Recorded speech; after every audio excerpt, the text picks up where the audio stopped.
Wolff didn't just respond to Red Bull's protest after the Canadian Grand Prix. He tore it apart with the precision of a man who's had enough of the games. In a fiery and unfiltered interview, the Mercedes boss held absolutely nothing back. He called Red Bull's behaviour petty, embarrassing, and a complete waste of everyone's time. And this wasn't just a reaction to a single protest. This was Toto Wolff drawing a line in the sand, making it clear that Mercedes won't be dragged into the theatre of political warfare that Red Bull seems increasingly eager to provoke. What made it even more explosive was who he spared. Because while he shredded Red Bull's leadership, he was careful not to blame Max Verstappen himself, calling him a racer who wouldn't stoop to this level. That subtle division? It was anything but accidental. Wolff was sending a message to the entire paddock. This isn't about one driver anymore. This is about how Red Bull are choosing to operate. And in his eyes, they're not acting like the dominant force of old. They're acting like a team under pressure, a team that's starting to crack. Wolff's words weren't just criticism. They were a direct hit on Red Bull's credibility and a warning to everyone watching that the 2025 championship isn't just being fought on track. It's being fought behind the scenes, with every protest, every accusation, and every political jab becoming a weapon. And this is just the beginning. If you want to know what's really going on behind closed doors, and what this drama means for Verstappen, Russell, and the title fight, make sure to hit that like button, subscribe to the channel, and stay with us until the very end of the video. Because the full story, you won't believe how far it goes. Let's rewind. But this time, let's pull back the curtain on everything that was really going on in Montreal. What unfolded behind the scenes was far more than a simple rules dispute. It was a battle of narratives, of control, and of championship leverage. One race after Max Verstappen's costly clash with George Russell in Spain, a crash that earned him 3 super license points and pushed him to the edge of a race ban, the psychological games took centre stage. Verstappen entered Canada with 11 penalty points, just 1 away from a mandatory suspension. And that, according to Toto Wolff, is exactly what Red Bull tried to exploit. In the closing laps of the Canadian Grand Prix, as the safety car led the pack following the Norris-Piastri incident, Russell and Verstappen were running first and second. And then came the moment that would light the fuse.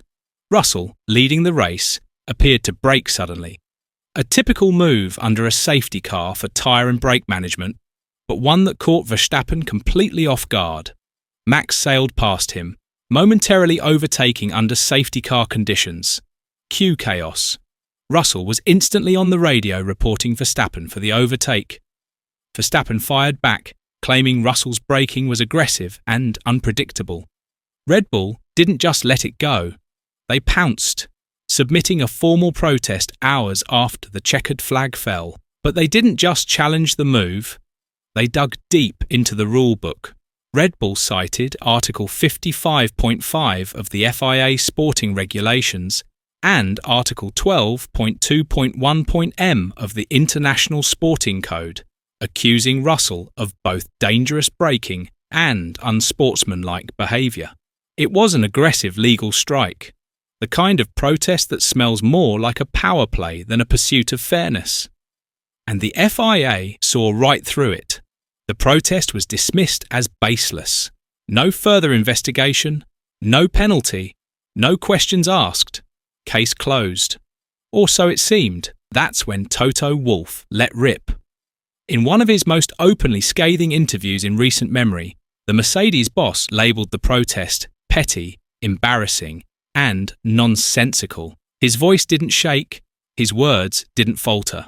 He mocked the 2-hour delay Red Bull took just to file the protest, accused them of repeating antics they'd already tried and failed with in Miami, and laughed off their reliance on obscure clauses that were so far-fetched they bordered on ridiculous. But what really struck home wasn't just the mockery. It was the surgical precision with which Wolff separated Max Verstappen from the team's behaviour. He made it crystal clear that, in his mind, Verstappen, the 4-time world champion, would never support such a protest. "He's a racer," Wolff said. He wouldn't go for something this trivial. That wasn't just a compliment to Max.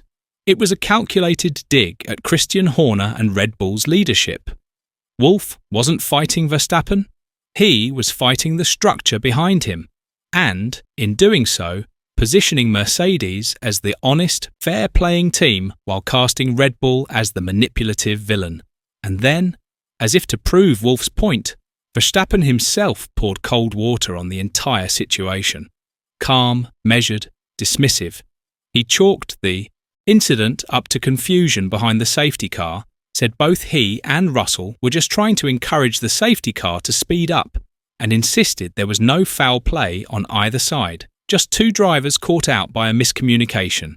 No accusation, no protest-worthy drama, just the usual chaos of a neutralised Grand Prix. And yet, despite their drivers' own indifference, Red Bull were fuming.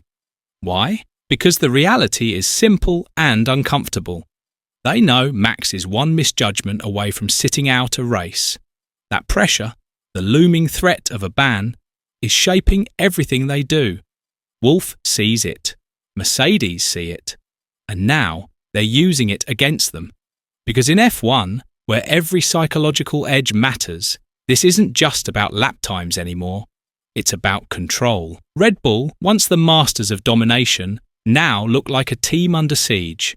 Not from rivals, but from the weight of their own success and the fear that it might all start slipping away. Wolff's attack wasn't just about defending Russell. It was about exposing Red Bull's mindset, their willingness to weaponize regulations, their growing tendency to fight battles off track instead of relying on raw performance.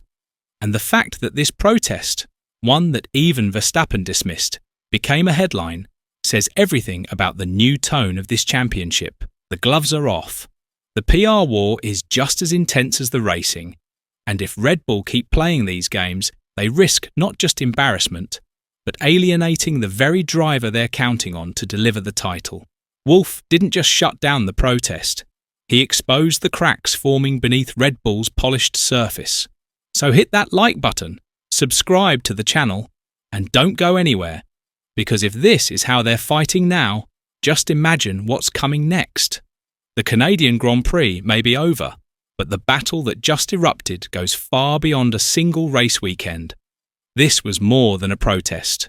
It was a warning shot, a signal that the 2025 season has officially entered a new phase where every move is scrutinised, every tactic questioned, and every rivalry amplified to the breaking point.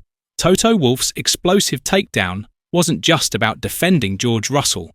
It was about drawing a line in the sand. He's made it clear that Mercedes won't sit quietly while Red Bull tries to twist the narrative or weaponize the rulebook. And Christian Horner's willingness to stand by the protest, even in the face of Verstappen's own indifference, shows that the internal pressure at Red Bull is mounting fast. The psychological war is now fully underway.